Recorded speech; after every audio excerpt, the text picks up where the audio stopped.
প্রিয় দর্শক, আসসালামু আলাইকুম। দর্শক, আপনাদের প্রীতি শুভেচ্ছা জানিয়ে শুরু করছে নতুন একটি ভিডিও। তো দর্শক, দেখতেই পাচ্ছেন আমাদের সামনে এক আপু দাঁড়িয়ে আছে। আমরা তার গল্পটা শুনবো, জানবো আপু কেন আমাদের ইউটিউবের মাঝে আসলেন, তিনি কি বলতে চান। আপু, আসসালামু আলাইকুম। ওয়ালাইকুম আসসালাম। কেমন আছেন? এই তো আলহামদুলিল্লাহ, আল্লাহ কোনো রকম রাখছে।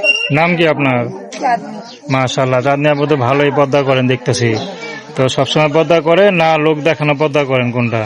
লোক দেখানো পর্দা করতে চাই না ভাই, আমি সবসময় পর্দা করি ইনশাল্লাহ। আচ্ছা, পরিবারে কে কে আছে?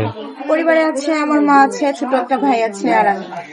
আচ্ছা, সংসার কে চালায়? সংসার আমিই চালাই। আপনি চালান? তো আপনার বয়স কত? 18 চলতেছে। তো 18 বছর মেয়েরা বিয়ে শাদী করে পরের ঘরে যায়, তো আপনি সংসার চালান, কারণটা কি বুঝলাম না, একটু বুঝায় বলেন তো। কারণটা, আমরা অনেক গরিব, অনেক অসহায় মানুষ। আমার বাবা নেই, আমার বিধবা মা, ছোট একটা ভাইকে নিয়ে অনেক কষ্টে সংসার চালাইতে হয়।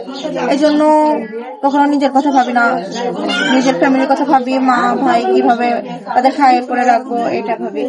তো আপনার পরিবারের কথা চিন্তা করেন, ঠিক আছে, এটা ভালো কথা, কারণ সব মেয়েদের উচিত যে পরিবারের কথা ভাবা, কিন্তু নিজের কথা তো একটু ভাবতে হবে নাকি?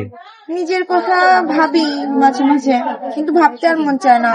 নিজের মা, অসহায় মা, ছোট ভাই, তাদের নিয়ে ভাবতে ভাবতে আমার ভাবার কথা আর সময় পাই না।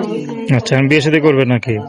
বিয়ে শাদী করবো, মনের মতো একটা মানুষ পাই যে পাশে থেকে দায় দায়িত্ব নিবে, এরকম যদি একটা মনের মতো মানুষ পাই তাহলে অবশ্যই বিয়ে শাদী করতাম। সে যদি বিবাহিত হয়?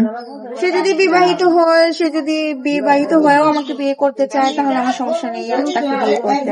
আচ্ছা, তো আপনি কি সবসময় পর্দা করেন? হ্যাঁ, সবসময় পর্দা করি। তো এখন বিয়ার পরে যদি স্বামী আপনার পর্দা না করে, আপনি বিয়ে করবেন? দেখেন ভাই, কোন ছেলে কখনো চাবে না তার বউ পর্দা ছাড়া চলুক। আমি যতটুকু জানি অনেকেই চায় তার বউ পর্দা করে চলুক, ওটা অনেকেই চায়। কেউ যদি বলে পর্দা ছাড়া চলতে, এটা কিভাবে? কেউ চায় না নিজের স্ত্রীর গণ্য কোনো পুরুষ দেহ, ঠিক না? আচ্ছা, তো দর্শক, নাম কি বললেন? তো চাঁদনি আপুর কথা শুনলেন। তো দর্শক, প্রেম ভালোবাসা, সাহায্য সহযোগিতা, বিয়ে শাদী করা একান্ত আপনাদের ব্যক্তিগত ব্যাপার।